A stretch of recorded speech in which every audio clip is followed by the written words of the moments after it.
வணக்கம் வணக்கம். இன்னைக்கு காளான் வச்சு ஒரு கிரேவி செய்ய போகிறேன். இந்த கிரேவி சப்பாத்தி, பூரி, நான் எல்லாத்துக்கும் தொட்டுக்கிறதுக்கு நல்லா இருக்கும். வாங்க இதை எப்படி செய்யலாம்னு பார்க்கலாம். ஒரு கடாய் வச்சு கொஞ்சமாக எண்ணெய் ஊற்றிக்கிறேன். ஒரு 2 ஸ்பூன் எண்ணெய், கொஞ்சமாக பட்டர் போட்டுக்கலாம்.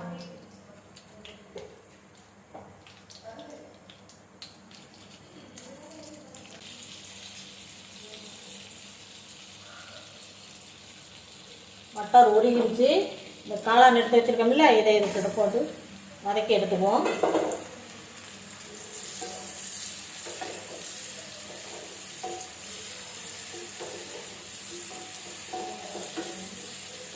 இந்த மாதிரி வதக்கி செய்யறதுனால கிரேவி நல்லா டேஸ்ட்டாக இருக்கும்.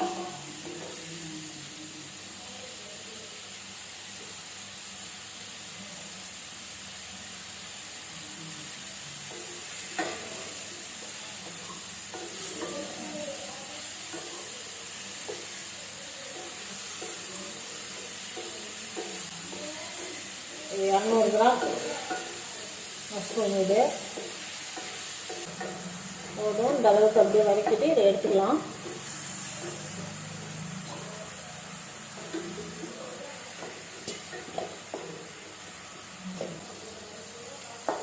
ரொம்ப வதக்க வேணாம். ரொம்ப வதக்கினா காளான் கொஞ்சம் அழுத்தமாக ஆகிடும்.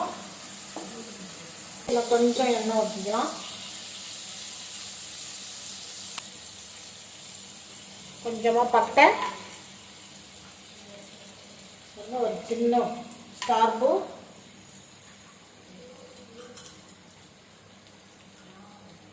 ஒரு 2 ஏலக்காய், ஒரு 2 லவங்கம், ஒரு பிரிஞ்சி இலை. இது பொரியலும். ஒரு 2 பெரிய வெங்காயம் எடுத்து வச்சுட்டா அதை கூட சேர்த்து வதக்கிக்கலாம்.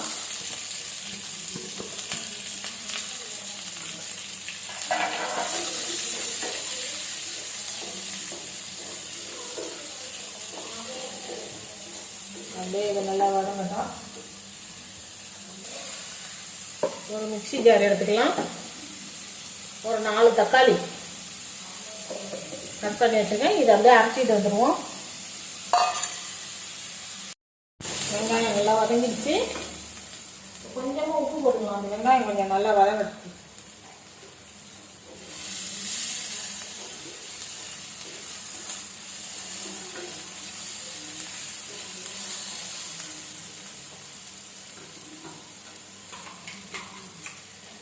ஒரு 2 ஸ்பூன் இஞ்சி பூண்டு பேஸ்ட் போட்டுக்கலாம்.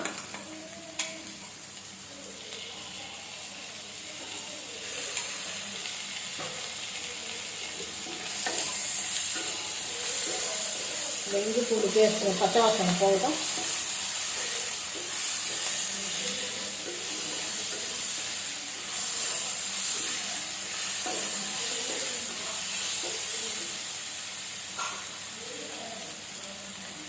இந்த கிரேவிக்கு தேவையான மிளகாத்தூள் 1 ஸ்பூன் போட்டு, ஒரு 1.5 ஸ்பூன் போட்டுக்கலாம்.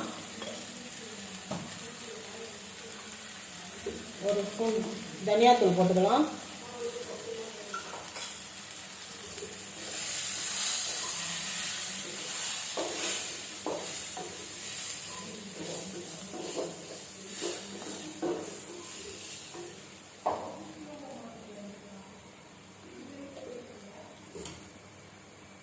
தக்காளி அரைச்சி வச்சால இதை இது கூட சேர்த்துக்குவோம்.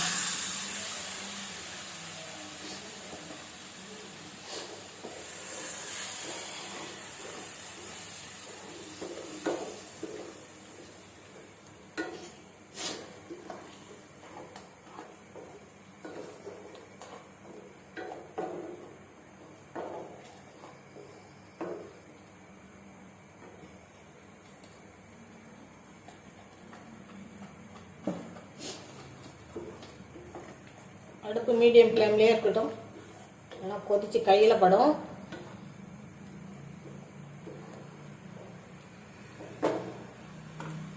கிரேவிக்கு இன்னும் கொஞ்சம் உப்பு போட்டுக்குவோம்.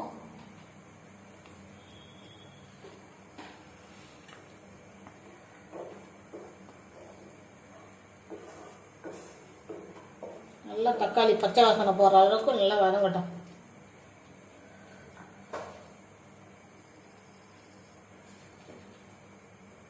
பாருங்கள், நல்லா கிரேவியாக எண்ணெய் அப்படியே பிரிஞ்சு வந்துடுச்சு. பச்சை வாசனையெல்லாம் போயிடுச்சு.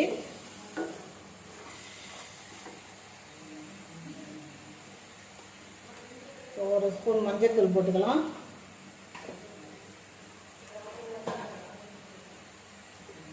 கொஞ்சமாக கரம் மசாலா போட்டுக்குவோம். நல்லா கிண்டி விட்டுடலாம்.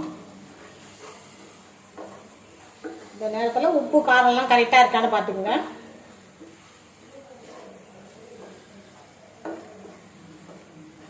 நான் போட்டது எனக்கு கரெக்டாக இருக்குது.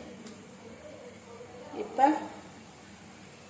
எடுத்து வச்சுருக்கிற காளானை இது கூட சேர்த்துக்குவோம்.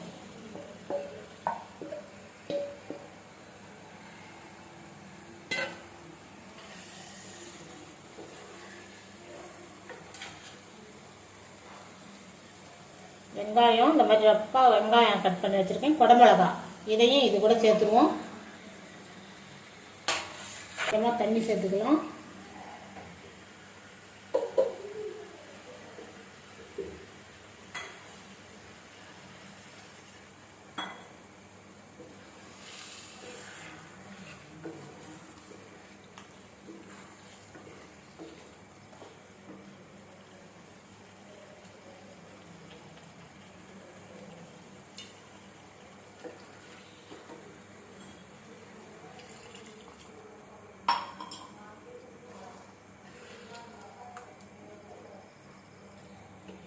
இந்த வெங்காயம் குடமிளகா எல்லாம் கொஞ்சம் வேகட்டும். அது வரைக்கும் கொஞ்சம் லைட்டாக மூடி வச்சுக்குவோம். அடுப்பு வந்து மீடியம் ஃப்ளேம்லேயே இருக்கட்டும்.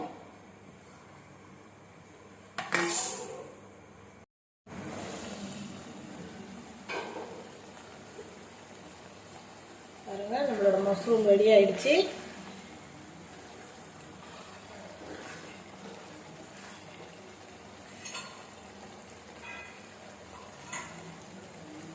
இதில் வந்து கொஞ்சமாக கஸ்தூரி மேத்தி,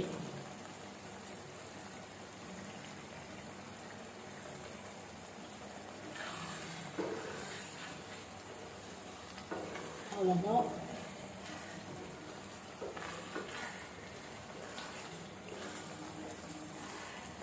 ரெடி ஆயிடுச்சு. இது அப்படியே அடுப்பு ஆஃப் பண்ணிட்டு வேற ஒரு பாத்திரத்தில் மாற்றிடுறேன். நம்ம கடாய் மஷ்ரூம் ரெடி ஆயிடுச்சு. இதே மாதிரி நீங்களும் செஞ்சு சாப்பிட்டு பாருங்கள். சாப்பிட்டு பார்த்துட்டு எப்படி இருந்தது எனக்கு கமெண்ட்டில் சொல்லுங்கள்.